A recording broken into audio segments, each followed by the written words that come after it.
Donc, partie chimie, transformation lente et transformation rapide.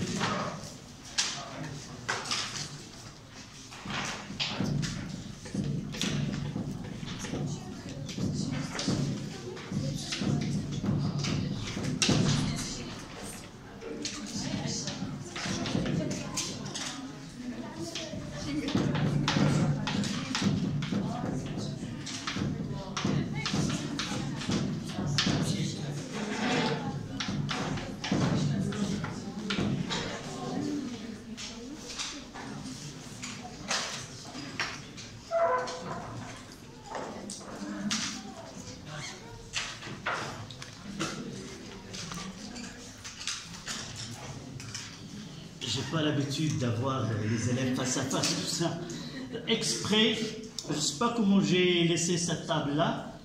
La première des choses que le ménage que je fais à ma classe, c'est de faire déplacer ces... Oui. Non. Si j'oublie, vous pouvez vous profiter.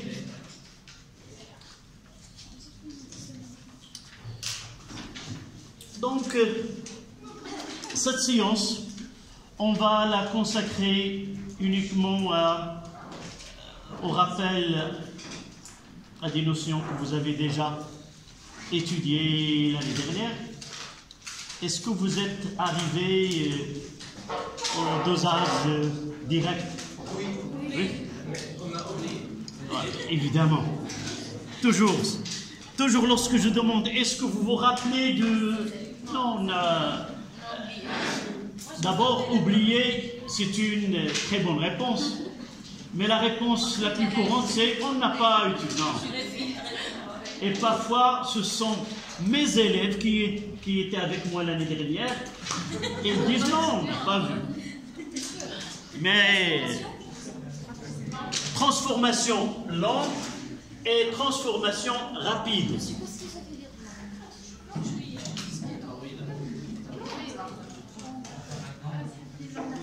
Lente. Donc je suis obligé devant moi les deux cours, un en arabe et l'autre en français. Je viens de le faire en arabe. Vous pouvez le suivre par la suite, ce que j'ai fait avec vos camarades de 8h30 à 10h30 en arabe. Je vais le traduire, c'est pas le traduire, vous ne savez pas. Même si je travaille avec des groupes, jamais le cours de deuxième groupe il est le même. Toujours mon cours il est un peu, ça dépend des élèves qui sont devant moi. D'accord? Peut-être si vous avez vu, mais cette leçon en arabe, je l'ai mis dans un groupe. Je n'ai pas essayé d'être présent dans le groupe de arabe et français, parce que ces expériences qu'on va voir ont été déjà, dans cette partie, c'est 30 minutes, que vous pouvez suivre directement sur le groupe et non pas via la chaîne. Donc, en arabe, c'est التحولات البطيئة والتحولات السريعة. D'abord, toujours, je commence par un aspect historique et l'évolution de la chimie au cours du temps. Les Arabes étaient parmi les pionniers de cette science et malheureusement, c'est rare qu'on trouve leur nom parce que tout, maintenant, nos études se font en français ou en anglais, mais à un certain temps, les sciences ont été en arabe. Les Européens, pour connaître ce qui se passe dans la science, doivent connaître la langue arabe et viennent étudier soit au Qarawiyyin, soit dans des universités, soit en Andalous, soit dans des universités, parmi les universités les plus anciennes, celles de Al-Qarawiyyin. Donc si nous voulons que la science sera en arabe, nous devons être à un niveau très... Évidemment, nous avons pris ces sciences de latin et nous l'avons traduit et nous avons donné notre connaissance, et à partir de là, les Arabes, dans cette période-là, ont été les maîtres de la science dans certaines époques. Donc j'ai dit que les Arabes, ils ont même donné un nom à la chimie. L'arabe, il commence par al. Donc l'alchimie,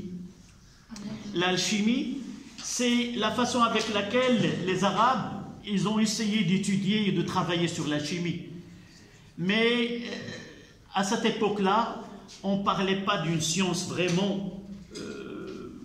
Il y en a des savants arabes qui ont commencé à travailler sur des produits chimiques. Et parmi ces produits, il y a des acides et d'autres. Mais autant que science, dans un laboratoire, il fallait attendre jusqu'à... en général, on parlera de Lavoisier, qu'il soit juste ou non, mais on dirait qu'à partir de Lavoisier, la chimie a entré au laboratoire et elle suit un procédé qui est scientifique, expérience, observation, interprétation et conclusion, et on arrive à élaborer soit une loi, soit des constatations qu'on peut généraliser sous forme d'une théorie. D'accord? Donc, la chimie, j'ai dit, avec Lavoisier, il a pris ce parcours, si vous voulez, expérimental, et une étude qui est quantitative. Et vous connaissez la phrase la plus connue de Lavoisier, quelle est cette phrase? Rien ne se perd, rien ne se crée, mais tout se transforme. C'est-à-dire, si on mélange un corps avec un autre et on constate qu'il y a disparition de ce corps-là, c'est pas, elle va être, mais elle va se transformer en autre produit. Donc il y a conservation de l'élément. On va le voir donc lorsqu'on va équilibrer une équation d'oxydoréduction. Donc cette chimie, évidemment, on est arrivé à un stade-là après avoir posé des questions. Toujours, ça c'est une petite fenêtre sur les questions que pose un chimiste. Donc pour évoluer et pour profiter de cette chimie, toujours on doit poser des questions. On doit répondre à ces questions d'une façon méthodique et scientifique. Par exemple, une fois qu'on fait une réaction chimique, on constate qu'on doit attendre un certain temps pour que ces réactifs, ces produits qu'on mélange, qu'on appelle réactifs, se transforment ou disparaissent entre guillemets, et on aboutit à un autre produit, des caractéristiques différentes. Mais dans certains cas, on constate que dès qu'on mélange ces produits, on constate soit par couleur, soit par d'autres, soit l'apparition d'un gaz ou l'apparition d'un produit de coloration donné, et on constate que cette transformation est rapide. Donc, on ne va pas, pendant cette séance, traiter les réactions rapides et les réactions lentes, mais on va essayer de constater que certaines réactions conduisent au produit d'une façon presque... L'œil ne peut pas suivre cette transformation. Vous allez voir par la suite, une fois que j'ajoute une espèce chimique à une autre, je constate que la coloration de ce produit disparaît et apparition d'une autre couleur ou autre chose. Donc, tant que l'œil, même à ce stade, on est avancé de la science, on prendra comme référence, c'est l'œil. C'est l'œil n'arrivera pas à décerner entre l'instant qu'on mélange et l'instant de l'apparition, on dira que c'est une transformation qui est rapide. Et les transformations lentes, c'est le contraire. C'est l'œil est capable de noter une différence entre l'instant où on mélange et l'instant où on observe l'apparition d'un produit, on peut dire que cette réaction est lente. Lente de quelques secondes à quelques années, à des milliers d'années. La formation de pétrole, ça demande des millions d'années, ou d'autres transformations. Donc, des réactions lentes peuvent être à partir de quelques secondes jusqu'à des années et même des millions d'années. La question que pose un chimiste, quelle est cette différence? Pourquoi certaines réactions sont rapides, d'autres sont lentes? Mais malheureusement, on ne va pas répondre à cette question. Vous aurez l'occasion de les étudier par la suite, mais on va essayer de répondre à certaines questions. Ces réactions qui sont lentes, est-ce qu'on peut les accélérer, entre guillemets? Et parmi les questions qui ont été posées, et on va se limiter à notre cours, on peut, chaque fois qu'on traite une notion, on va essayer de discuter les questions relatives à cette notion. Donc la question qui s'est posée, c'est que, est-ce qu'on peut minimiser ce temps d'arrivée au produit? Et ces réactions qui sont lentes, est-ce qu'on peut les caractériser par une grandeur spécifique? Pourquoi? Parce qu'une réaction qui est très lente, on ne peut pas rester par exemple 24 heures pour suivre. Donc on va essayer de suivre ces réactions. Et pour le suivre, on doit consacrer un temps. Donc un chimiste dit, est-ce qu'il y a un temps à partir duquel on peut considérer que notre étude est satisfaite sans passer toute la journée, par exemple, à étudier celle-là? Et de là, il naît la notion de le temps de demi-réaction.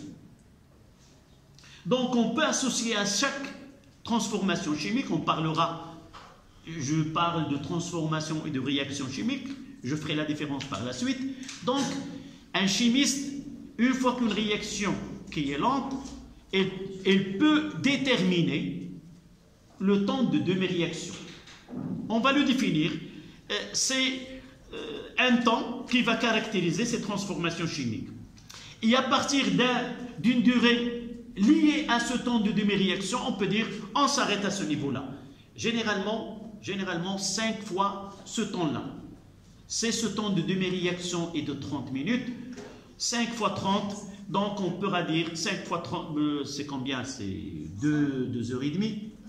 Après 2 heures et demie. 2 fois la moitié, donc après 2 heures et demie, on peut arrêter cette étude et les résultats que nous avons, ou le schéma que nous avons représenté de cette variation, elle est capable de nous donner des informations sur cette transformation.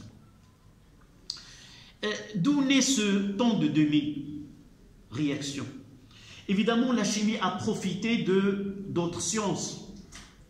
La chimie, elle a l'avantage d'être proche à d'autres sciences. Elle est proche à la biochimie, à la biologie. Et avec la biologie, il forme la biochimie. Avec l'électricité, elle forme l'électrochimie. Avec l'énergie, on a la thermochimie, et ainsi de suite.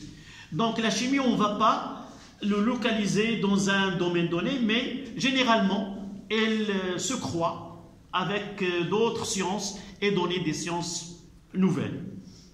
Donc j'ai dit, je vais donner un exemple de l'intérêt de ces questions et lorsqu'on répond à ces questions-là, comment on peut profiter de ces réponses-là. Je prendrai un exemple de temps de demi-réaction. Cette notion n'a pas été en chimie pure. Vous voyez, vous allez vous rendre compte qu'on traite des transformations chimiques qui sont apparemment n'ont pas d'intérêt direct à notre vie, mais en réalité, à partir de ces réactions qui sont simples, on fait évacuer ou essayer de faire passer comment doit-on par la suite, vous que vous serez par la suite dans vos études supérieures, faire des recherches, vous allez suivre le même procédé qu'on étudie là. Au lieu de le faire sur le permanganate de potassium, vous allez travailler sur d'autres produits. Par exemple, prenons le vaccin. Le vaccin, il y avait une guerre entre les laboratoires pour celui qui arrivera le premier. Et celui qui arrivera le premier, c'est celui qui va vendre le maximum. Celui qui arrivera par la suite n'aura pas place dans le commerce. Donc, arriver à un produit, c'est-à-dire minimiser ce temps d'atteindre le produit, donc c'est ce qu'on appelle l'industrie pharmaceutique, c'est elle qui a donné si vous voulez, cet élan à la chimie d'une façon générale. Donc, à sentir un mal, on doit utiliser un médicament. Et ce médicament-là, il va créer, dans notre langage, une transformation chimique ou une réaction chimique dans notre organisme. Et ce médicament, il a été élaboré de telle façon, si je sens des douleurs, je dois, pas à partir d'un certain temps, ne pas alléger cette douleur ou ne pas la sentir. C'est pour cela, dans certains cas, une fois que quelqu'un arrive à l'urgence, il leur donne soit une piqûre, soit un médicament, et juste quelques minutes après, il se sent allégé. Donc, si nous voyons d'un point de vue réaction, quel est le temps de demi-réaction? C'est qu'on a défini dans le produit pharmaceutique. Ce médicament-là, il est actif pendant une durée. La moitié de ce médicament passe dans sa transformation, et à partir de là, lorsque le temps il est petit, donc c'est facile de passer de cette malaise. D'accord? Donc, de là, l'intérêt de ce temps de demi-réaction, il est lié à l'efficacité de sa transformation qu'on aura. Mais dans certains cas, le médecin propose soit des comprimés le matin, à mi-journée et au soir. Qu'est-ce qu'on peut constater compte tenu de demi-réaction? Si j'oublie ce médicament de midi, je peux sentir cette douleur. Si je tarde à ne pas prendre le comprimé, la douleur se reprend. Ça veut dire que le temps d'efficacité a été dépassé. Donc, chaque médicament a un temps, et là, on va voir par la suite cette interprétation de demi-réaction. Mais certains, par exemple, ceux qui utilisent l'insuline, ils l'utilisent une seule fois par jour. Et comment il est le temps de demi-réaction, si vous voulez? Il est plus grand, il est plus long, parce qu'il essaie de garder ce médicament un temps plus grand dans le sang. D'accord? Et c'est à partir de là qu'on a essayé de prendre cette notion et de l'introduire dans nos réactions. Donc, on va voir deux types de réactions. Réaction rapide, que vous avez déjà étudiée dans le dosage. Ce sont des réactions. Comment on définit ces réactions rapides? Les réactions de dosage. Ce sont des réactions rapides, totales et uniques ou sélectives. C'est-à-dire, je dois choisir un réactif qui ne peut réagir qu'avec l'espèce considérée, qu'on appelle l'espèce titrée. Il y a l'espèce titrant et l'espèce titrée. Donc, il doit être sélectif. On verra par la suite pourquoi doit être sélectif, parce qu'on va faire un dosage, déterminer une quantité, et cette quantité, elle peut être primordiale. Par exemple, déterminer le taux de glycémie dans le sang. C'est cette réaction que j'utilise. Il y a plusieurs réactifs. Au lieu d'avoir, par exemple, 1 gramme par litre, je trouverai, par exemple, 2. Et c'est une mesure qui est fausse et peut produire une conséquence qui est grave sur l'état de santé de cette personne, uniquement de côté psychique. D'accord? Donc, on va revenir d'abord pour traiter ces transformations-là, on étudiera les réactions d'oxydoréduction. Toutes les notions qu'on va essayer d'étudier dans ces transformations-là, les réactions, si vous voulez, pilotes, ce sont des réactions d'oxydoréduction. Donc, on est obligé de connaître qu'est-ce que c'est un oxydant, qu'est-ce que c'est un réducteur, c'est quoi un couple oxydant-réducteur, comment on écrit cette demi-équation ou cette équation électronique. Et la plus importante, c'est d'établir l'équation bilan de toute réaction d'oxydoréduction. Petite remarque pour commencer, c'est on parlera de réaction chimique et de transformation chimique. En réalité, il y a une différence. Pour nous, on ne va pas étudier une transformation chimique. La plupart, on parlera de transformation chimique, mais on peut dire une transformation chimique qui est guidée. Normalement, un chimiste, lorsqu'il veut étudier, vous allez l'étudier dans vos études supérieures, on parlera d'une transformation chimique lorsqu'on prend des réactifs, et ces réactifs-là, une fois qu'ils sont mélangés, on étudie le processus de sa transformation de réactif et par les étapes, sa transformation elle passe. Par exemple, vous allez l'étudier par la suite, que cette transformation, on peut avoir ce qu'on appelle des réactions en parallèle ou secondaires. C'est-à-dire, il y a une réaction ou une réaction principale et en même temps, il y a des réactions qui sont concurrentes, qui essaient de nuire, si vous voulez, cette réaction principale. Donc, pour nous, on parlera d'une transformation guidée dans laquelle c'est comme une réaction chimique. On connaît à l'avance les réactifs et on connaît les produits sans s'intéresser comment nous avons établi ces produits. Entre les deux, c'est comme un film. On n'aura pas un film qui passe du produit au réactif. On va suivre ce qui est, mais uniquement, qu'est-ce qu'on aura? Deux photos. Photo de départ et photo d'arrivée. Entre les deux, on ne s'intéresse pas à ce qui se passe. Vous aurez l'occasion d'étudier comment on passe d'un côté à l'autre, qu'est-ce qu'il doit être comme condition pour passer des réactifs aux produits, et ainsi de suite. Donc, pour nous, on confond entre transformation guidée et réaction chimique. En réalité, la réaction chimique, c'est on écrira les réactifs, les produits, et une flèche entre les deux, ou deux flèches entre les deux, ça dépend de la nature de ces réactions chimiques. D'accord? Donc, en chiffre romain, l'oxydoréduction.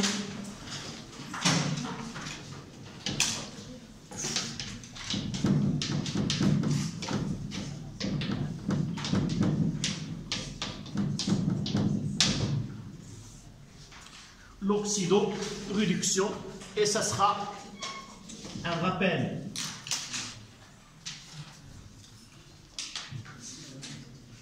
Oui. Donc on parlera de ce que vous avez déjà. On va rafraîchir une mémoire. D'abord, cette chimie-là, c'est l'étude, si vous voulez, des produits chimiques.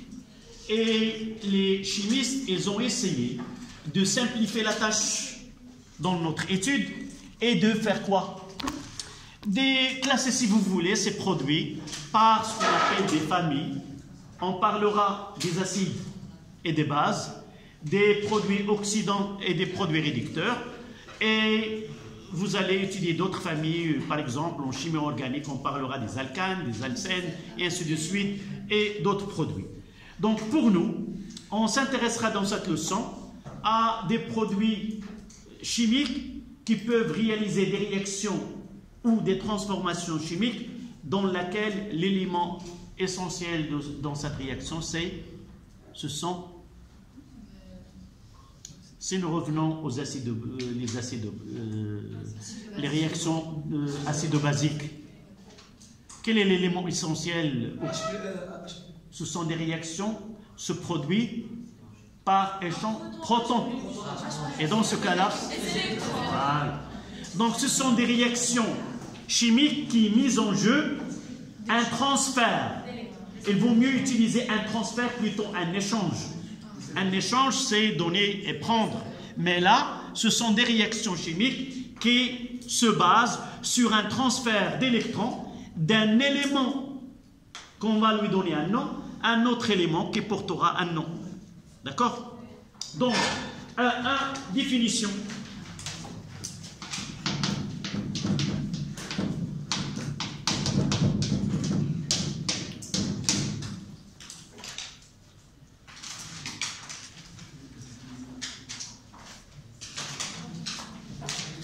Occident.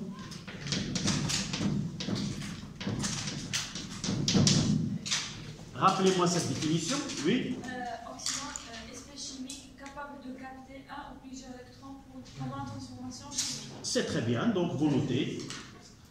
Est une espèce de poids, Occident de poids, est une espèce chimique capable, c'est une espèce chimique capable de capter.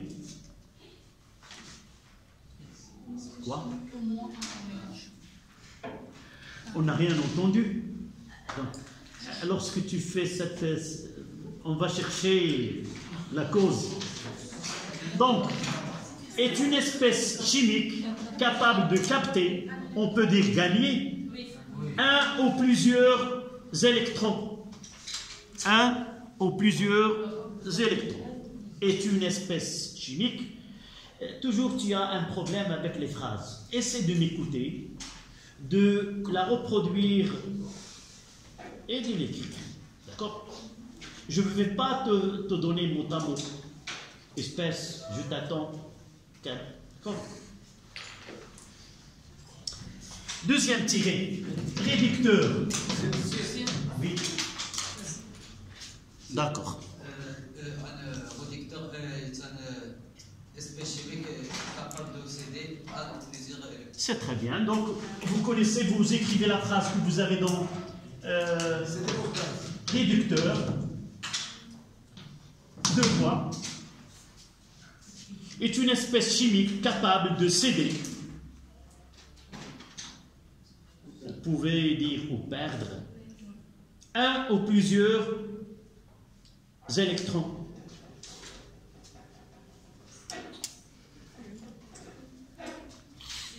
Un ou plusieurs électrons.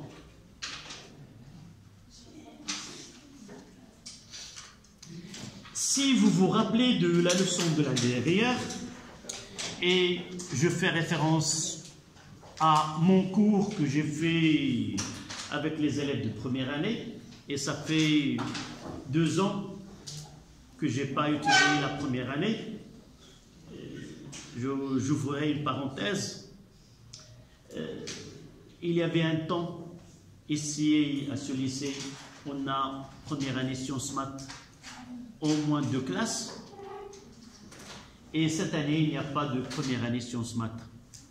Avec le temps, on constate que cette option sciences maths finira par disparaître, ou on reviendra aux années lointaines, où il y a une seule classe de sciences mathématiques,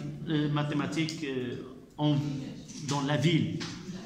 À mon âge, lorsque j'étais élève, il y avait un seul lycée qui a les sciences mathématiques, qui est les Boulay Idriss à Fès, et on n'aura que les sciences expérimentales dans les autres lycées. Donc, dans cette leçon, j'ai dit on parlera pour mettre en évidence la notion de couple. La notion de couple oxydant-réducteur. Et l'exemple, c'est qu'une espèce chimique, une fois qu'elle réagit sous une forme donnée, autant qu'oxydant, elle va, entre guillemets, laisser dans le mélange réactionnel son conjugué, accompagnant, on utilisera le mot conjugué plutôt que accompagnant, un conjugué qui est capable de faire le chemin inverse. Si il est un réducteur qui est le conjugué d'un oxydant, ce réducteur-là, il est capable de réagir avec d'autres éléments autant que réducteur. Et ainsi de suite. Si un réducteur réagit et donne une espèce chimique conjuguée, elle portera le nom d'oxydant, et cet oxydant-là, il est capable de réagir avec cette forme-là autant qu'oxydant, et il va capter des électrons d'une autre espèce. Ça veut dire quoi? Ça veut dire, dans les réactions d'oxydoréduction, toujours une espèce chimique, elle est liée à un conjugué. Les deux forment ce qu'on appelle un couple. Donc, un couple oxydant-réducteur. Nous avons une convention de l'écriture, on écrira toujours ox sur red. Et ça n'a rien à voir avec ce qui se passe dans une réaction chimique. Et aussi, une réaction chimique, en réalité, d'oxydoréduction, c'est une réaction entre deux couples. Un oxydant du premier réagit avec le réducteur du second pour donner le réducteur conjugué du premier et l'oxydant réducteur du deuxième selon une transformation chimique.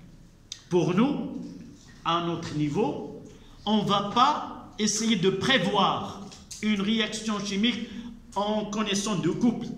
Nous n'avons pas les compétences, si vous voulez, le programme ne nous donne pas cette compétence de prévoir ce qui se produit entre deux couples.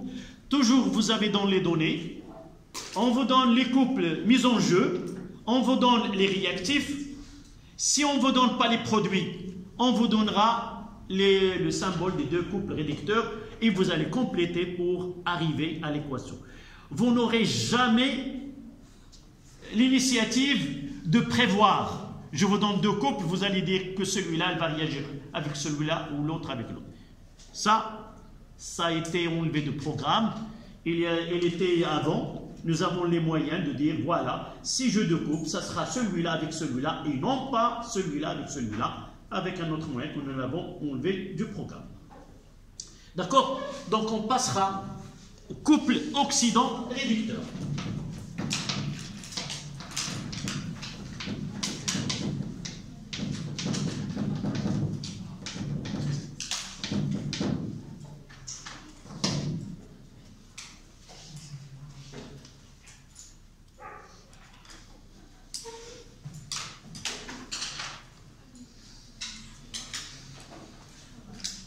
Deux points.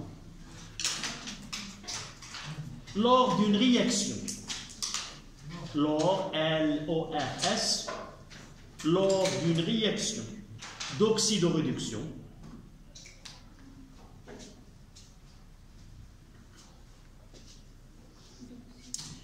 un réducteur ou un oxydant, lors d'une réaction d'oxydoréduction, un réducteur ou un oxydant est toujours accompagné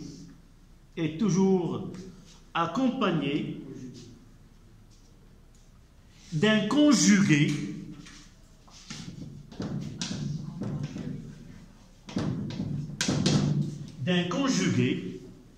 العربية مرافق مزدوجة مؤكسد مختزل كله سواء كان المؤكسد او المختزل خلال التفاعل ديالو ضروري ما كيرافقوا في ذاك التفاعل ضمن الجهه الاخرى واحد النوع اللي كيكون كنسميوه المرافق. دونك ان كونجوغي essayez de me lire s'il te plaît la phrase. Accompagné d'un conjugué formant ensemble un couple noté ox sur red. Toujours c'est l'oxydant sur le réducteur. Noté ox sur red.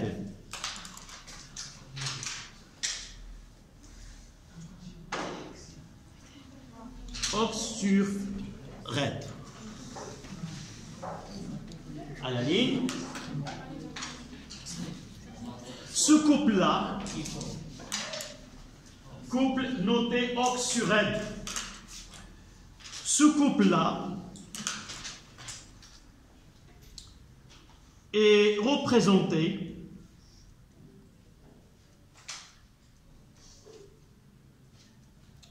par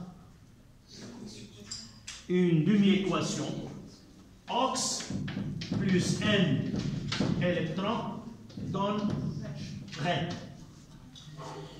c'est pas donne, mais en réalité, on peut avoir un oxydant qui gagne des électrons pour donner un réducteur, comme on peut avoir un réducteur qui donne un oxydant et libérer des électrons. Une chose qu'on doit respecter, là c'est une convention, peu importe comment sa transformation est, ça veut dire qu'il peut être total ou n'est pas total, on verra ça par la suite. Là c'est une convention, n'a rien à voir avec la nature des réactions, parce que par la suite, on va donner ce symbole-là à une transformation bien définie. Il aura une autre vision, si vous voulez, de ce symbole-là. Ce symbole-là veut dire que un couple, il est capable soit que l'oxydant réagit, soit que le réducteur réagit, et pas, peut dire davantage. Par contre, si ce symbole-là se trouve dans une réaction chimique, entre deux produits, là il n'y a pas de produit, de réactif et de produit, il aura une autre interprétation par la suite. On gardera ceci par la suite. Donc, pour nous, on aura des exemples.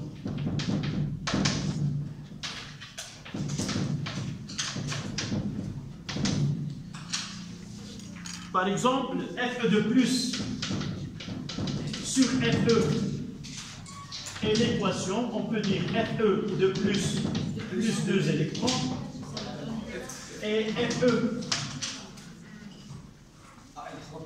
Par exemple, I2 peut nous donner 2 I- et là plus 2 électrons.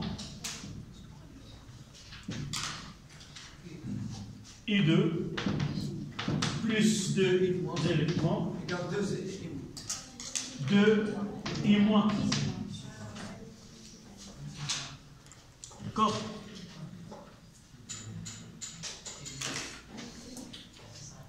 Sans oublier de dire là, la réaction qui mène l'oxydant au réducteur, c'est quoi? Réduction. La réduction. Comment je dois mémoriser l'oxydation et la réduction? Soit à partir de gain et de perte d'électrons, soit à partir de l'oxydation, c'est la réaction qui mène à produire un oxydant. Et la réduction, c'est la réaction qui mène à former un réducteur. Donc là, on produit, là c'est une réduction, et là c'est une oxydation.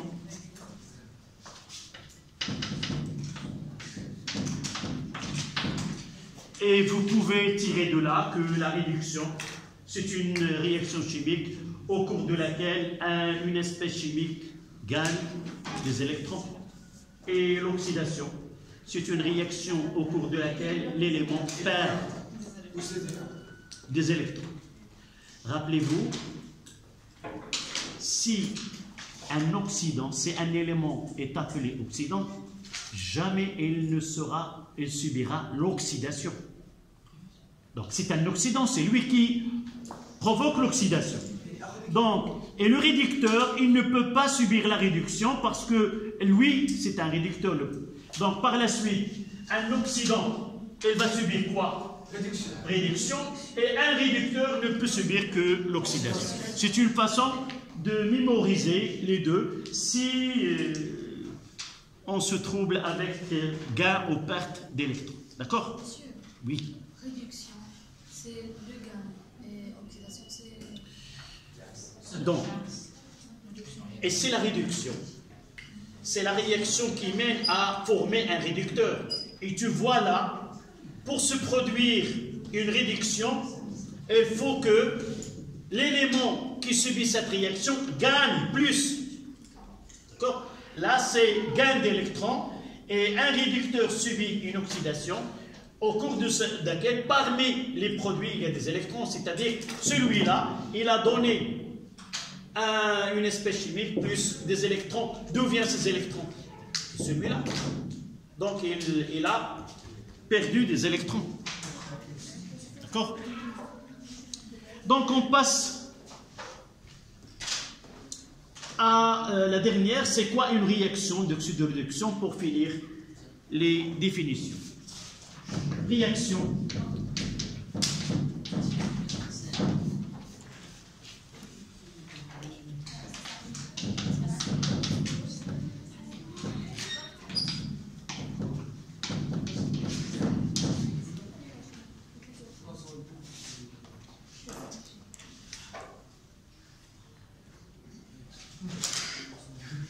Ça y est? Donc, vous notez la définition.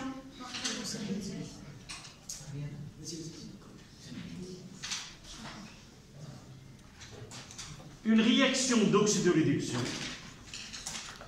est une réaction qui se produit entre deux couples oxydant-réducteurs. C'est une réaction qui se produit entre deux couples oxydant-réducteurs qui se produit au cours d'une qui se produit entre deux couples oxydant-réducteurs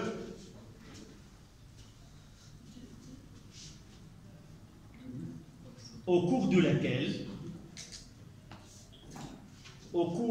laquelle l'oxydant gagne des électrons et le réducteur perd des électrons. Non, essayez une chose s'il vous plaît, vous êtes assez grand pour écouter, prendre un temps, répéter la phrase.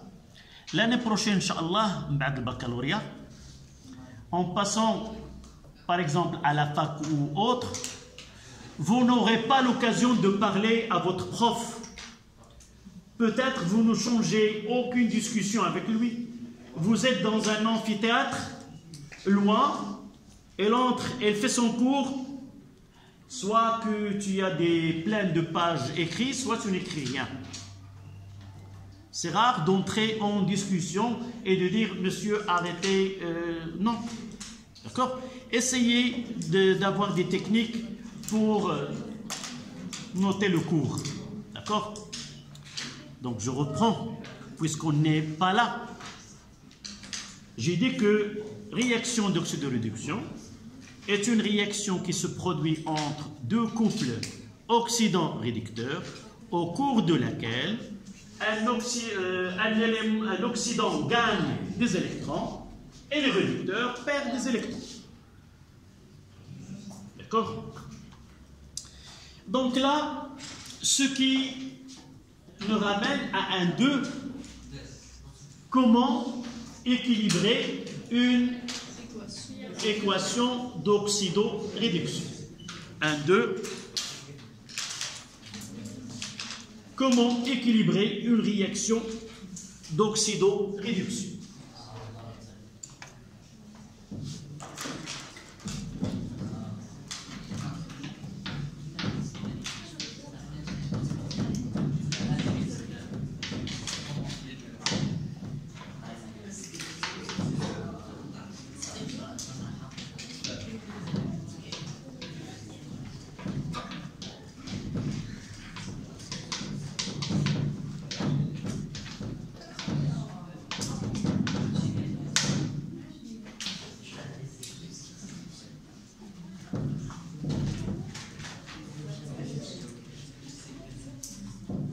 Et ceci nous permet de revenir aussi à l'année dernière et on va prendre deux réactions que vous avez, peut-être une, c'est obligatoirement, vous l'avez vu, c'est la réaction entre le permanganate de potassium et les ions ferreux, et on va ajouter réaction entre le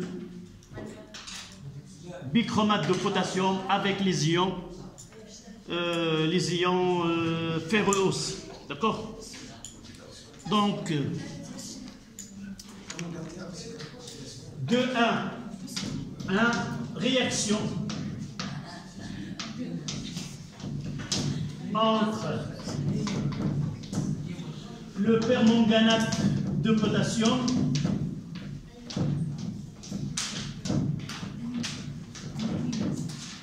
et le sulfate ferreux, sulfate de fer 2.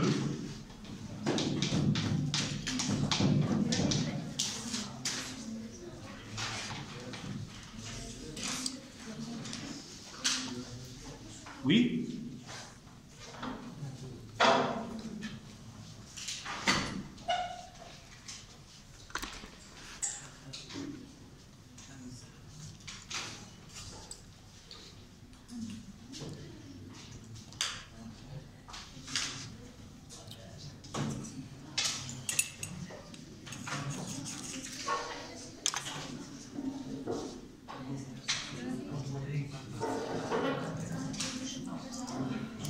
Je vais essayer de préparer une solution de sulfate de fer 2.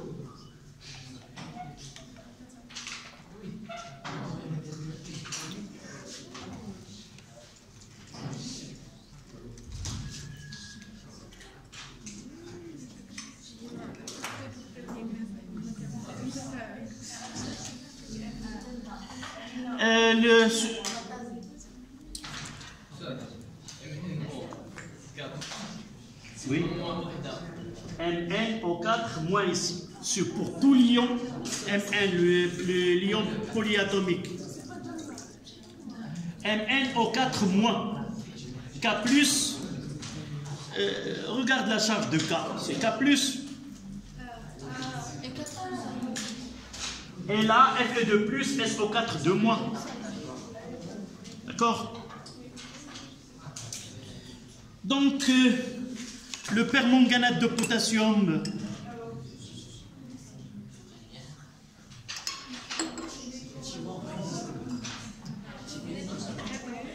voilà le permanganate de potassium caractérisé, oui, comme ça.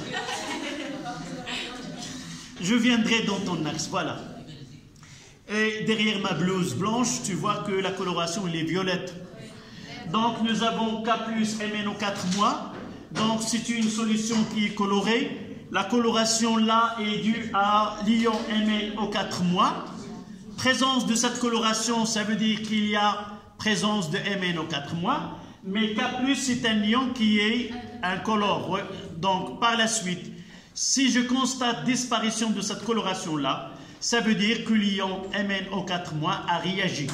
Si la totalité de la coloration n'est plus, ça veut dire qu'il est transformé en conjugué, qui est quoi? MnO4- sur Mn de plus. Et l'autre couple, c'est Fe3+ sur Fe de plus. Voilà les deux couples mis en jeu. 5 minutes. Et qu'on complétera cette expérience. Donc on s'est arrêté sur la solution de permanganate de potassium. J'ai dit qu'il est caractérisé par cette couleur.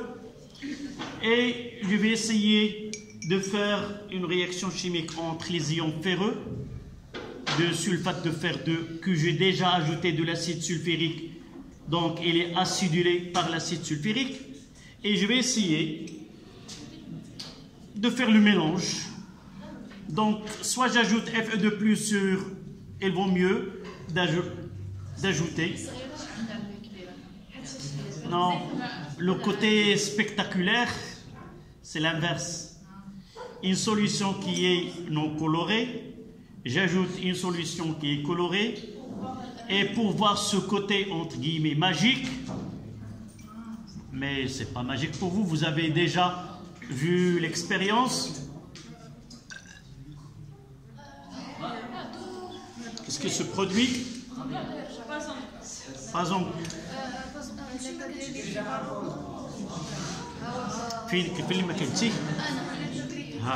j'ajoute.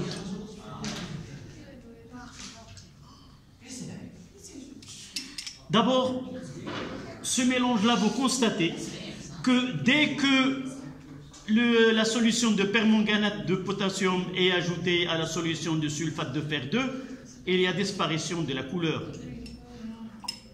Oui. Voilà. Donc, si nous parlons de points d'équivalence, mais là, pour parler de points d'équivalence, il faut avoir le dosage, et pour parler de dosage, il faut avoir une burette, un bécher, et ainsi de suite. Donc là, on parlera d'une réaction entre le permanganate de potassium et les ions ferreux. Donc je peux ajouter un petit peu de... Voici le tube là. J'ajouterai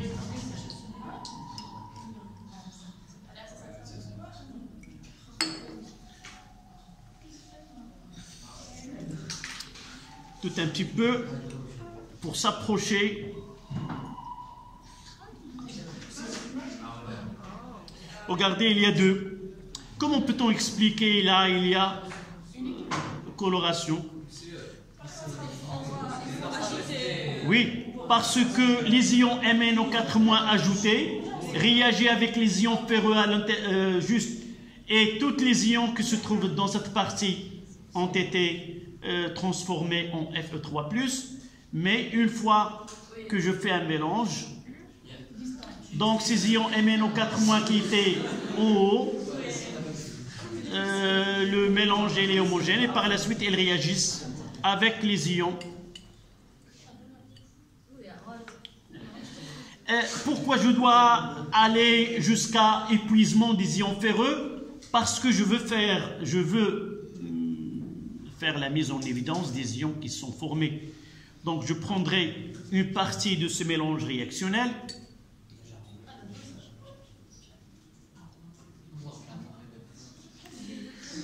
Donc ici c'est quoi? C'est le résultat d'un mélange entre le permanganate de potassium et le sulfate ferreux. Donc en réalité on aura de l'autre côté les ions Mn2+ et Fe3+. C'est facile de mettre en évidence la présence des ions Fe3+. Comment puis-je mettre en évidence la présence des ions ferreux Fe2+, et les ions Fe3+, et les ions Ce2+, vous l'avez déjà vu l'année dernière. Utiliser une substance pour changer de couleur. Quelle est cette substance? Tu as oublié. Oui. C'est ajouter de la soude. Na+, HO-. Donc là, j'ai de la soude et je vais essayer d'ajouter. Je dois m'assurer. Voilà, ici c'est la soude. D'abord, je garderai celui-là. Et je vais prendre des solutions de Fe2+, avant la réaction. Si j'ajoute de la soude, quelle est la coloration que je vais obtenir? Verte, olive.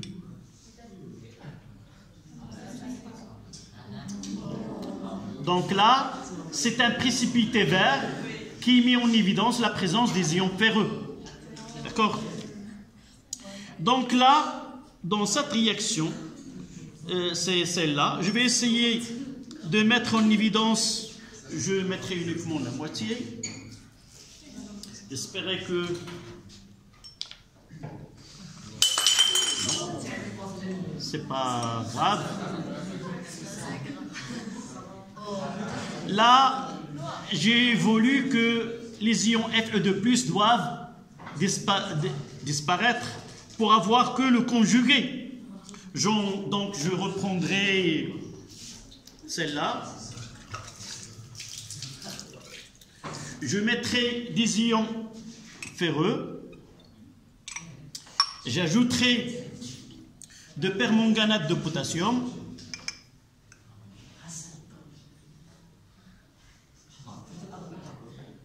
J'ajouterai de permanganate de potassium.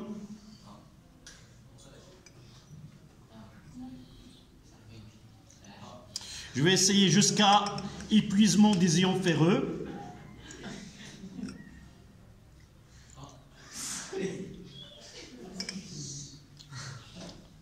L'étonnement, elle a passé avec l'expérience d'avant.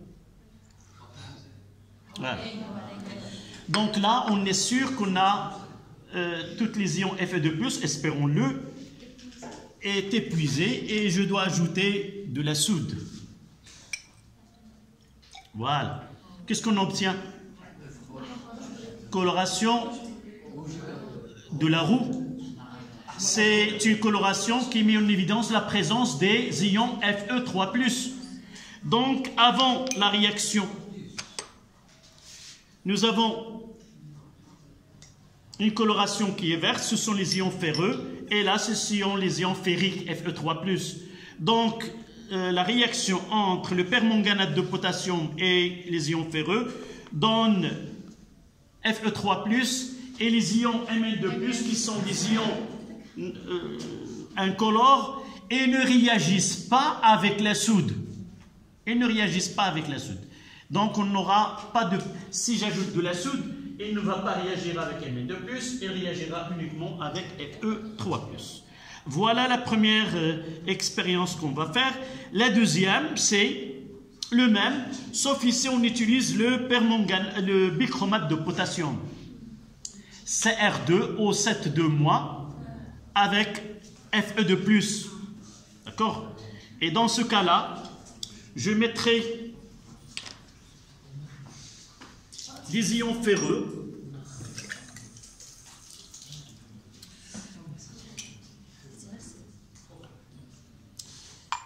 et j'ajouterai le permanganate de potassium, pardon, le bichromate de potassium.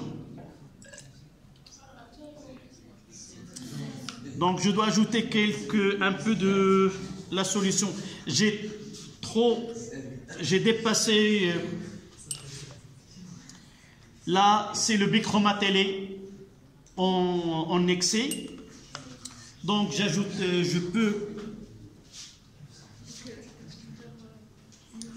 ajouter un petit des ions ferreux.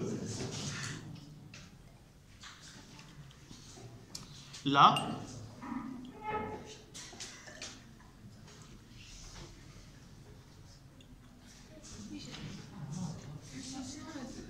Quelle est la coloration? Elle vire vers le vert.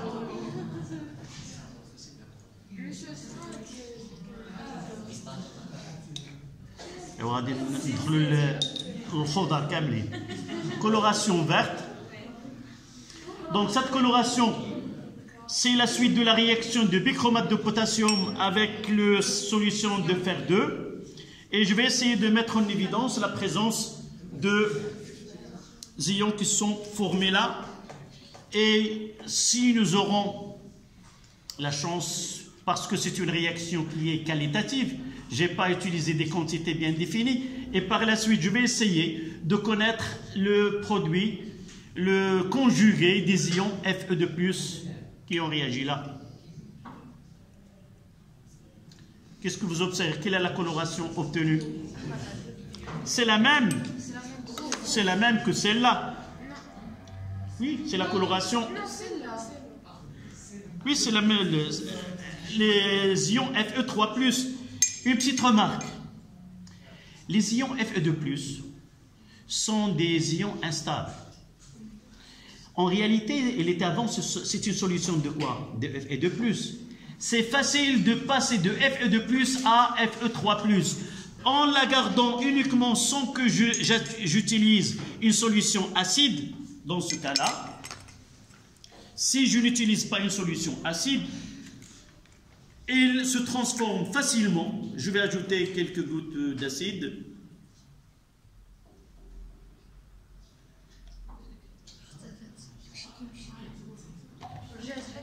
Voilà. Et là, changer. Donc là, en ajoutant de l'acide sulfurique, on aura bien ici des ions Fe2+. Et là,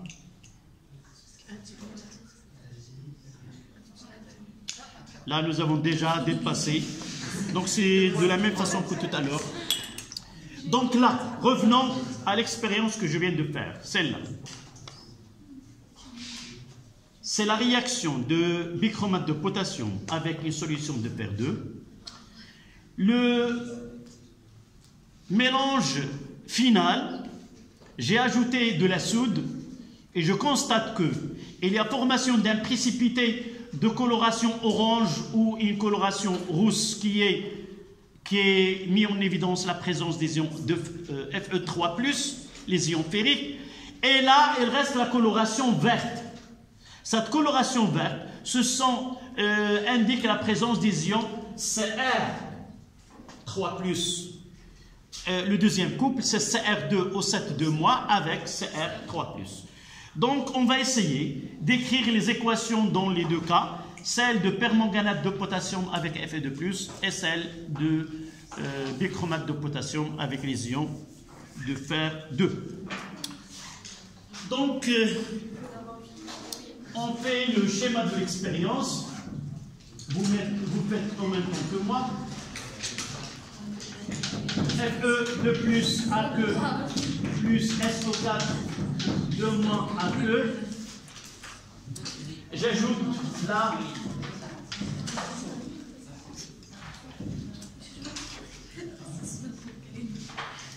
K plus Mn O4 moins.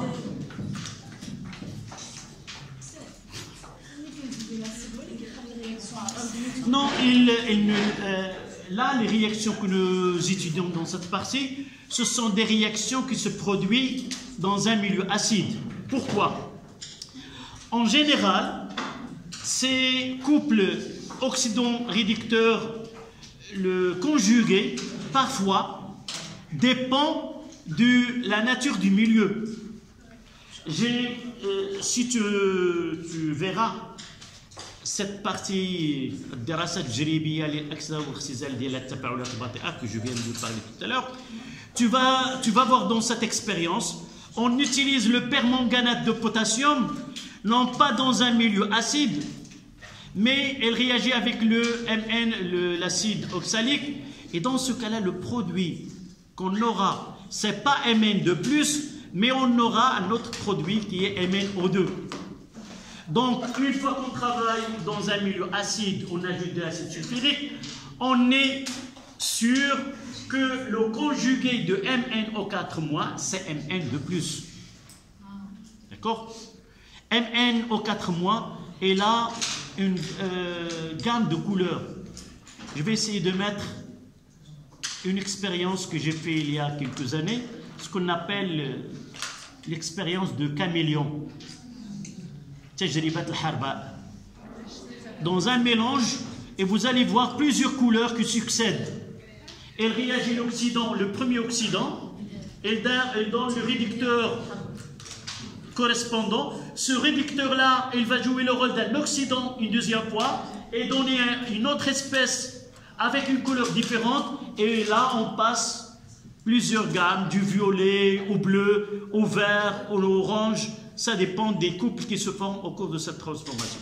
Je mettrai cette vidéo-là dans le groupe où tu habituellement, celui de votre PC, ce que je viens de montrer tout à l'heure. Je vais le mettre partout et vous allez voir comment ce changement de couleur se produit au cours du temps. D'accord? Donc je mettrai là cette coloration-là violette. Et je mettrai le violet.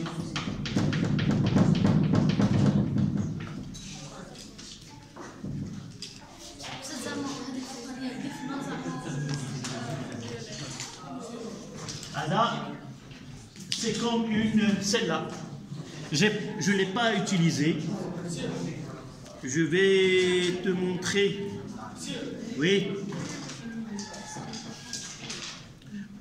بعقلك دابا انت دابا تقول لي عيطوا لي في التليفون وانت بعقلك ولا واخا باكي عاين الحمد لله بخير وعلى خير ما خاصك حتى شي حاجه في القسم ياك وعارفك راك dans une classe donc normalement il ne doit pas t'appeler وانت dans une séance en classe. J'ai dit on ajoute. D'accord? Donc là c'est la solution, on ajoute et la disparition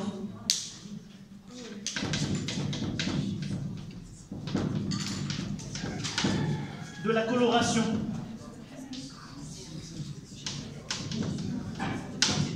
Violette.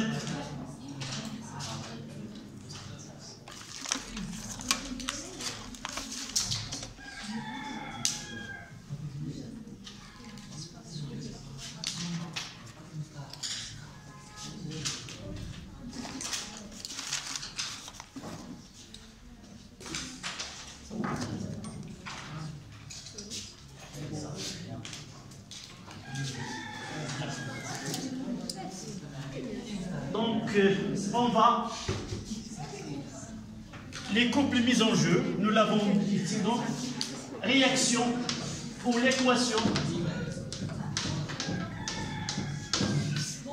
de la réaction ou de la transformation.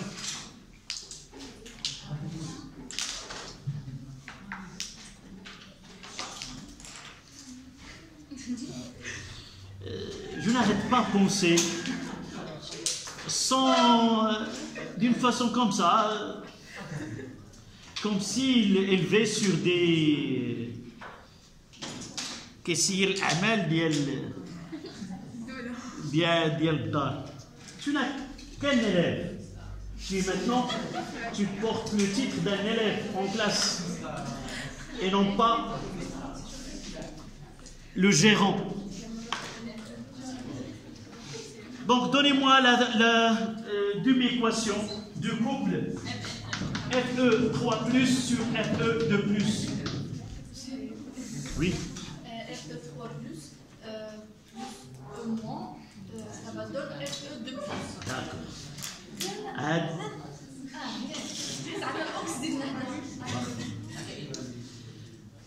Lorsque j'ai parlé de demi-équation concernant un couple oxydé-réducteur, j'ai dit, vous pouvez écrire la demi-équation comme vous voulez. Soit que vous commencez par l'oxydant ou le réducteur, ça n'a pas d'importance. Et j'ai dit, lorsqu'on est devant une transformation chimique où je connais d'avance les réactifs et d'avance les produits, je dois prendre en considération lesquels sont les produits et lesquels sont les réactifs. Donc on va commencer par FE2 plus. Voilà, là c'est FE2 plus.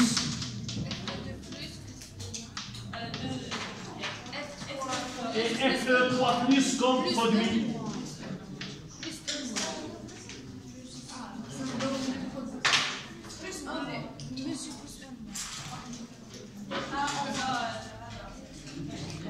Vous avez appris des règles l'année dernière et je ne vois pas ici un élève qui était dans ma classe de l'année dernière.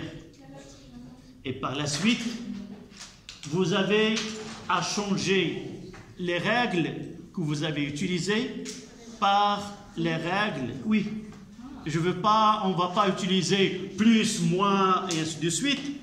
D'abord, on parlera qu'est-ce que ça veut dire une espèce chimique qui porte une charge positive. Ça veut dire quoi? Ça, c'est, vous l'avez étudié en tronc commun. L'ion et l'atome. L'atome, il est électriquement neutre. Ça veut dire quoi? Que le noyau, il a une charge positive, et puisque l'atome, il est électriquement neutre, il aura le même nombre de protons que d'électrons, et par la suite, la charge globale est égale à 0. Mais, lorsque un élément perd ou gagne des électrons, alors on parlera d'un ion, soit d'un cation, soit d'un anion.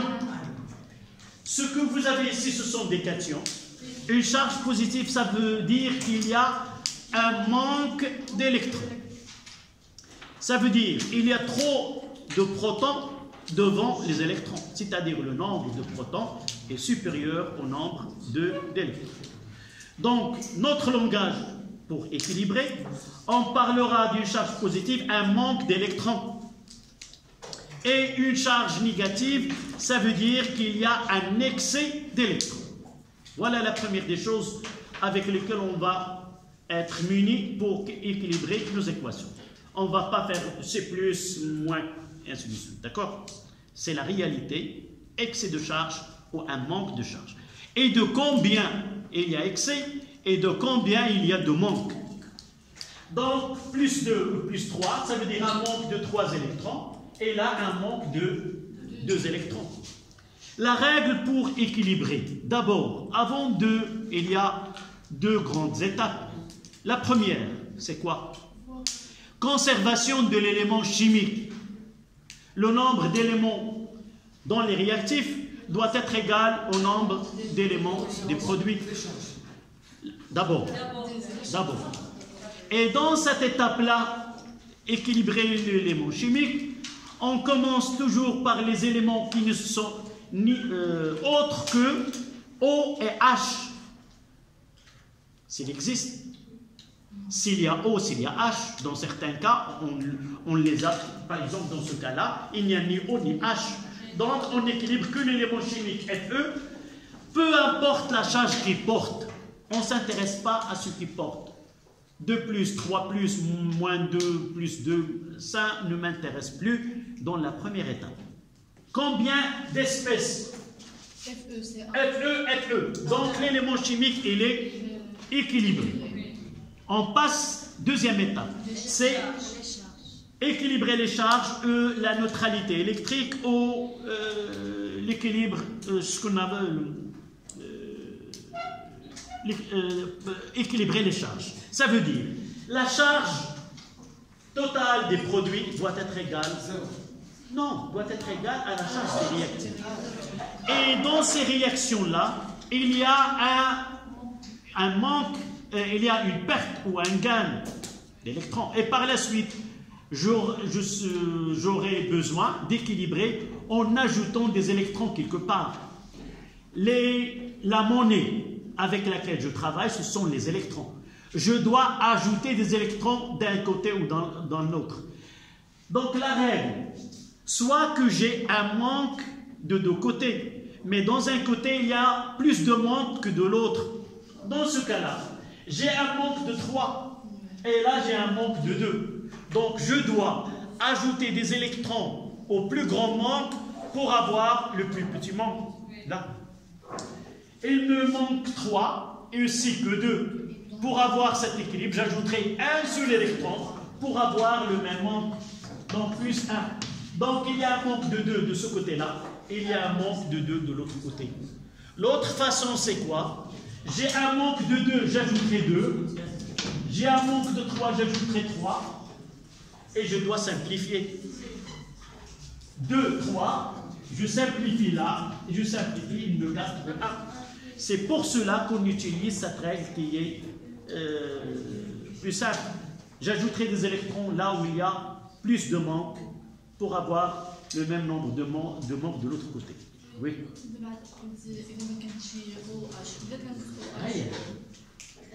Donc, l'équation, on passe par les deux de mes équations. Là, c'est simple. Donc, on passera au deuxième. D'accord? Donc, prenez celle-là.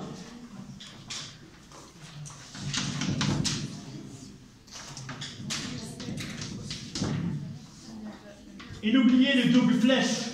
N'oubliez pas le double flèche.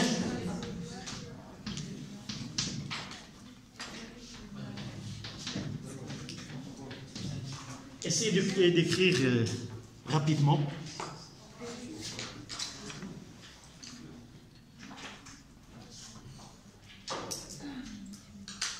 Donc, qui portera volontaire pour équilibrer celle-là? Tu as posé la question, tu vas répondre. D'accord.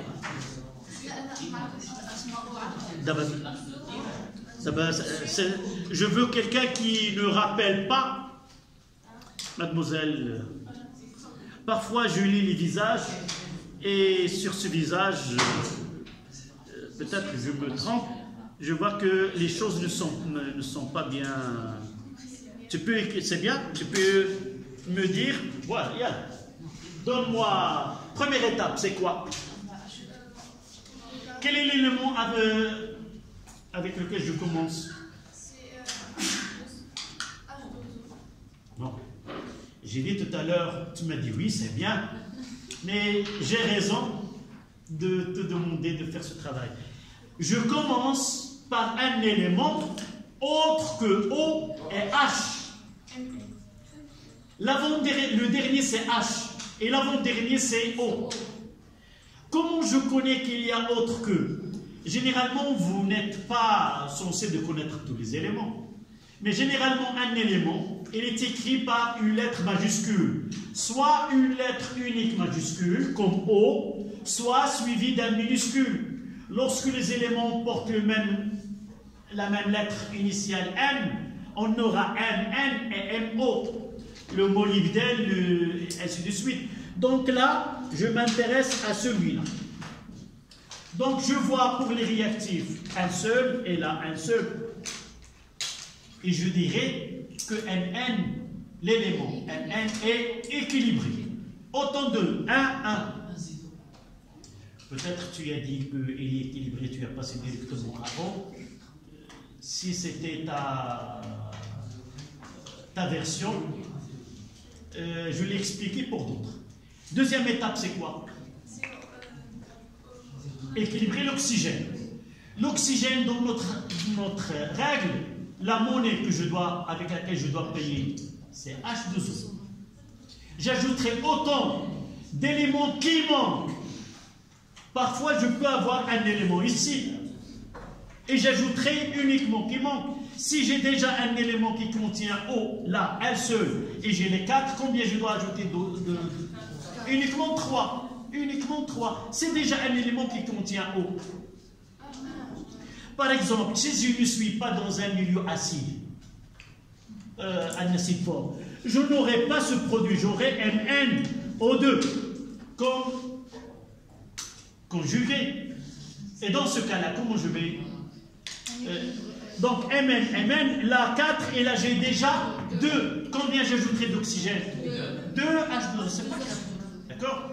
On revient à notre cas qui est Mn de plus. Donc j'ajouterai 4 H2O.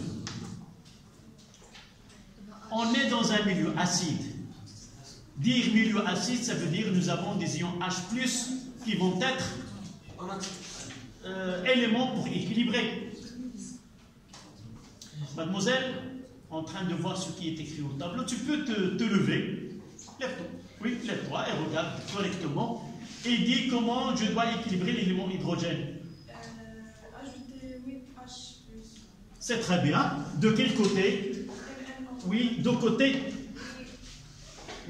Nous avons deux côtés réactifs ou deux côtés produits. Pour être bien exprimé correctement.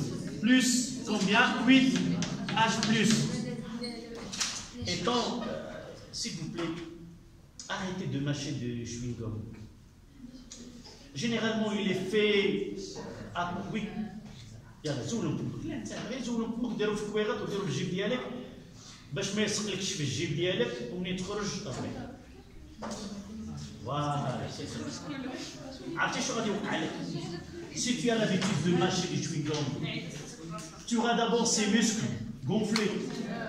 Et surtout pour les filles, c'est pas... Donc c'est comme les entraîneurs de match, les entraîneurs des équipes, avec cette nervosité et mal du chewing-gum, ils ont ces muscles très gonflés. Donc, c'est une façon de ne pas voir de chewing-gum dans ma classe.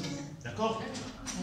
Lève-toi et essaie de donner comment équilibrer les charges. Tu peux te mettre debout. Sors de la table et c'est pas gênant comme ça. Oui. Alors, je te demande de donner la charge globale des réactifs. Avant de donner la charge globale des réactifs, qu'est-ce que tu dois lire? Les espèces qui portent une charge. Généralement, nous avons ceux qui portent une charge positive et ceux qui portent une charge négative. Tu me réponds à cette question. Celui qui porte des charges positives, il a quoi? Un excès ou un manque d'électrons?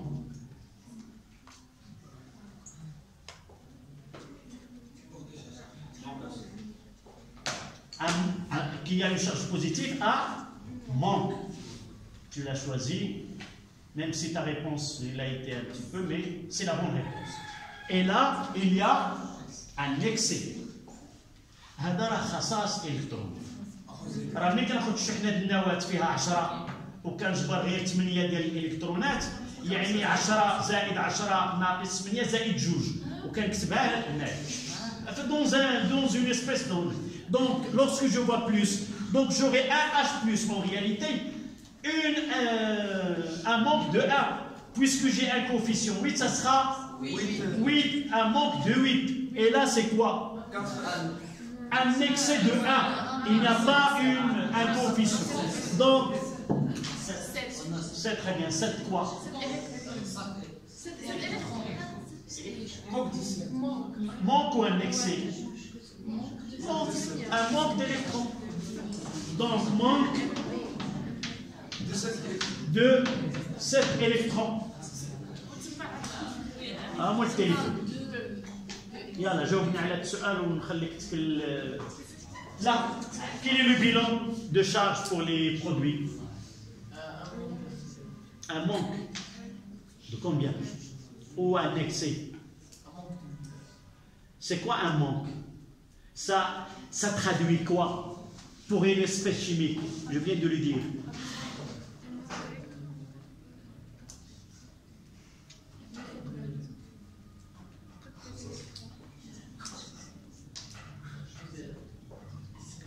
Non. Lorsque je dirais un manque d'électrons, comment je peux le voir pour une espèce donnée? Quand est-ce que je dirais là il y a un manque, là il y a un excès? Par exemple ici, un manque ou un excès? Comment tu l'as su? Parce que c'est positif. Lorsqu'une espèce chimique porte une charge positive, il y a un manque de nombre de cette charge qui est portée. Donc ici, il y a un manque de 2 électrons. La règle, s'il te plaît, oui. Qui dit la règle que je vais appliquer, c'est quoi? Je dois ajouter la première des choses, je dois ajouter des électrons quelque part. Soit de côté réactif, soit de côté produit. Jamais je trouverai 0. Le même manque de deux côtés, jamais. Si je trouve dans une réaction d'oxydoréduction le même manque de deux côtés, c'est que mes calculs sont fausses. D'accord? Dans ce cas-là, de quel côté? La règle d'abord. J'ajouterai des électrons de côté où il y a plus de manque, de telle façon à avoir le même manque de l'autre côté. Là, il me manque 7. Et là, il me manque que 2. Combien je dois ajouter pour avoir l'équilibre? 5. Donc, j'ajouterai ici 5 et... Je pense que ce n'est pas comme ça que vous avez équilibré l'année dernière. Ou de ça. C'est comme ça. Manque. C'est bien. Oui. Dans ce cas-là, nous avons la chance d'abord de commencer par celle-là. Là, on fait un petit scénario. C'est comme on essaie de... La réalité, c'est une réaction qui est très rapide. D'abord, je tiens à attirer votre attention que là, c'est un procédé qui est purement théorique. La réalité, il n'y a pas des électrons qui vont se trouver dans la solution. L'élément, il y a un passage direct entre l'oxydant et les réducteurs. Il n'y a pas, c'est pas un élément, il va s'en débarrasser des électrons et l'autre, il viendra chercher quelque part. Mais non, il y a un contact entre le réducteur et l'oxydant. Et si, par exemple, dans ce cas-là, cet oxydant, combien il va être entouré des ions Fe2+. Celui-là, il libère 5 électrons. Celui-là, il nécessite 5 électrons. Et celui-là, il libère un seul électron. En réalité, ce MN en 4 mois, il sera entouré de combien d'ions Fe? 5. Et ce passage se fait d'une façon simultanément. Donc il n'y a pas, si vous voulez, un dépôt où ils vont garder ces électrons et l'autre viendra, mais pour faciliter la compréhension et pour voir la réalité des choses comment, parfois on fait ce procédé qui n'est pas réel. C'est une explication tout simplement. D'accord? Donc pour avoir l'équation globale, bilan, et qui t'a donné cette recommandation?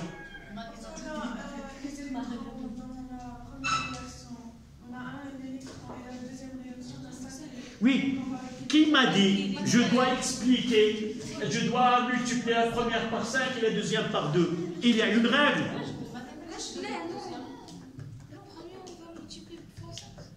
Et oui, la première par 5. Mais pourquoi on n'a pas multiplié par 3 ou par 10? Et pour équilibrer, il y a une règle. Qu'est-ce qu'il dit? Il dit le nombre d'électrons perdus doit être égal au nombre d'électrons gagnés. D'accord? C'est celle-là qui se traduit par quoi? Par chercher ce qu'on appelle le plus petit multiple commun de nombre d'électrons apparus dans les deux de mes équations. 1 et 5, le plus petit multiple commun c'est 5. Si j'ai ici 2 et c'est 3, le plus petit multiple ça sera 6. Je multiplierai la première par 3 et la deuxième par 2. Donc, vous écrivez. Au cours d'une réaction d'oxydo... Non, vous avez écrit... Non, vous n'avez pas écrit. يلا كاين اللي كتب كاين اللي ما كتبش.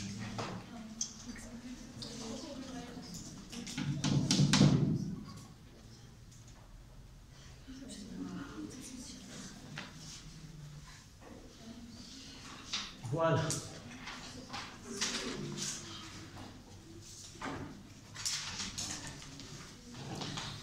C'est le temps de prendre de l'eau.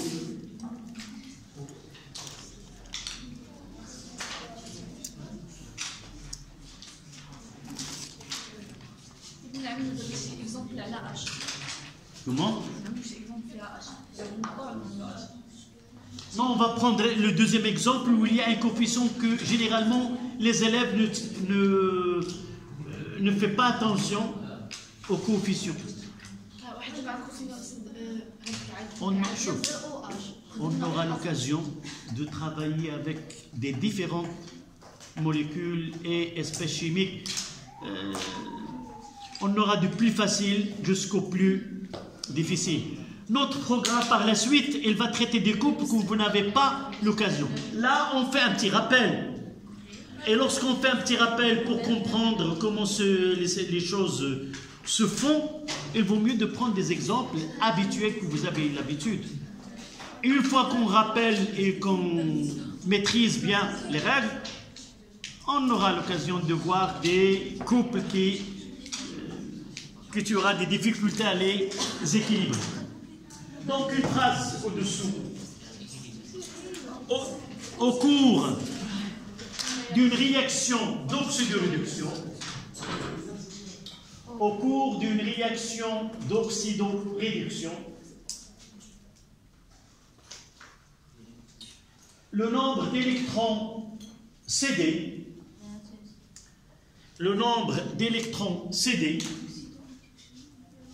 doit être égal au nombre d'électrons captés au cours d'une réaction d'oxydoréduction. Le nombre d'électrons cédés doit être égal au nombre d'électrons captés. Ce qui se traduit par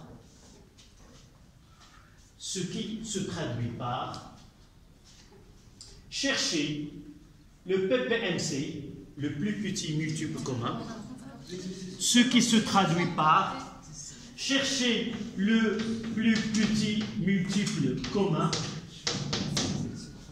En arabe, c'est quoi? Le nombre d'électrons captés. Le nombre d'électrons captés doit être égal au nombre d'électrons cédés, ou le nombre d'électrons cédés doit être égal au nombre d'électrons cannés, ce qui se traduit par chercher le PPMC. L'arabia, c'est quoi? Al-Muda'af al-Mushtarak al-Asghar, ou al-Muda'af, non, al-Muda'af al-Mushtarak al-Asghar, le plus petit multiple commun de nombre d'électrons, du nombre d'électrons dans les deux demi-équations.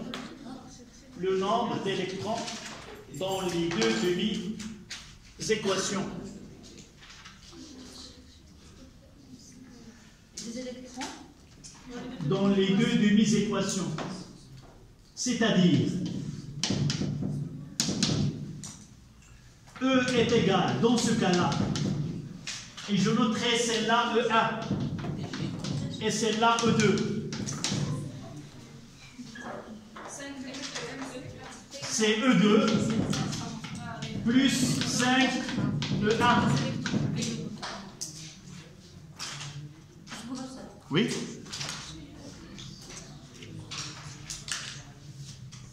Et j'aimerais bien que vous écrivez aussi l'équation. Je mettrai le résultat ici. C'est Mn au 4 moins plus 8H plus 5FE de plus. Une seule flèche, on va écrire ici. C'est 5FE 3 plus 4H plus Mn de plus 4H2O.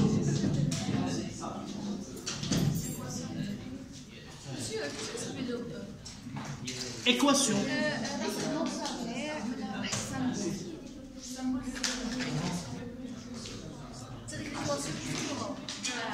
وهذه هي كل شيء هي البطاله.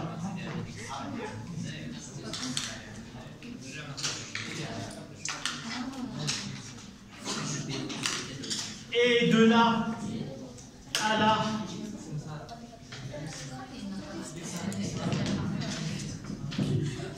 là c'est une réduction.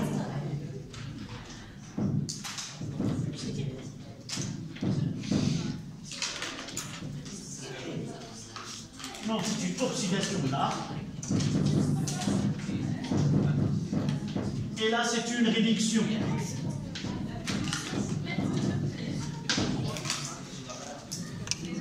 Celui-ci, c'est l'oxydant 1.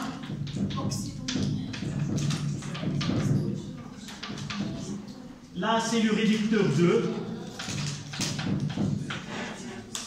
Là, c'est le réducteur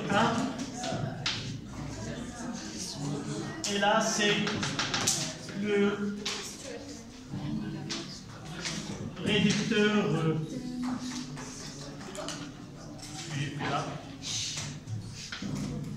Là, c'était l'oxydant 1, le réducteur 1. Et là, ça sera le oxydant 2. Voilà.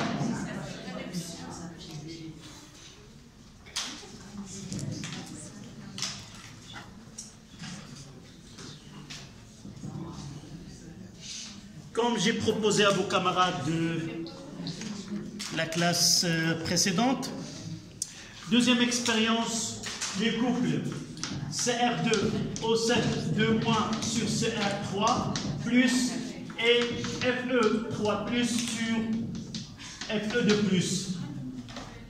Celui qui me donnera l'équation bilan, le premier, aura un point de plus. Oui, maintenant.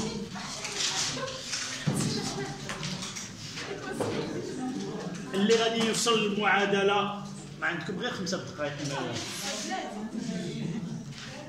Tu feras la même chose et arriver à l'équation E à partir de E1 et E2. Tu mettras E1, E2 et E.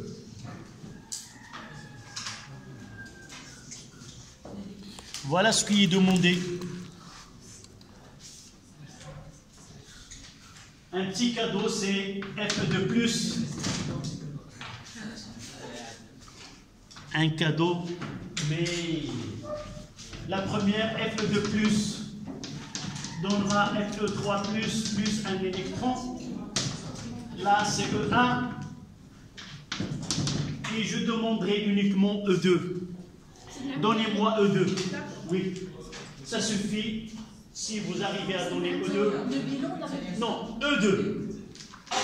Je suis sûr, si vous arrivez à E2 et vous n'avez... Oh, écoute, avant de remettre la réponse, tu n'as le droit un seul ramène. Donc, de toute façon, c'est la sonnette. Donne-moi voir la réponse. Les deux demi-brasses. Oui, c'est bien. La première... donc, c'est elle la première. Donc, CR2 O7 de moins. Là, c'est CR3 plus. Là où vous commettez l'erreur, c'est là 2. Oui. Il faut être rapide. Oui. Non, uniquement E2. J'ai dit le premier plus H2O. Vous aurez l'occasion, s'il vous plaît. Plus 6 électrons. 14 H plus. La prochaine fois, je donnerai celle-là. C'est le plus sur CU et NO3 moins sur NO.